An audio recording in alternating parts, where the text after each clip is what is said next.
maanta waxaan soo booqannay mar labaad Khayre iyo Farmaajo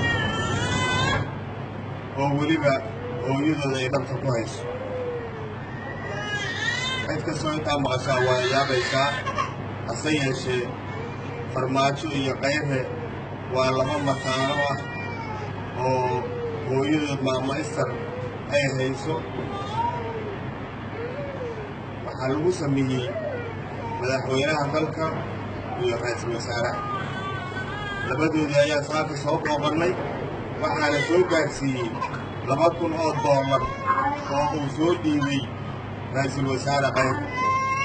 insha allahu madaxweyne Farmaajo tiisiina waa ay dhiman tahay.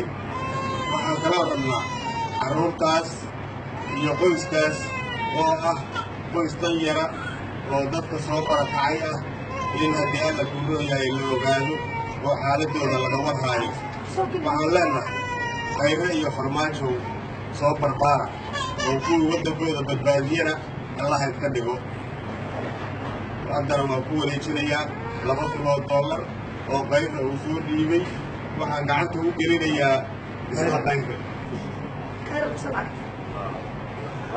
anigoo Istar Cabdi Maxamed ah ku nool Muqdisho, Farmaajo iyo Khayre hooyadooda ahay, waxaa lacag lii soo marsiiyey oo ii soo dhiibay mudane ra'iisul wasaare Xasan Cali Khayre. mudane waa mahadsan tahay, ilaahay waxaan kaaga baryey caafimaad iyo cimri dheer. jagadaanna ilaahay waxaan kaaga baryey ilaa 8 sano iyo wixii ka badan inaan noo haysi oo aadan naga dhicin. waxaan u sii mahad celin karaya mahadka mudan Abwaan Guure oo masaakiinta aad hoos u fiiriya baahidooda, oo aad iyo aad lacagtaas ii keenay, oo gurigayga igu soo koray Abwaan Guure oo i qiimeeyey.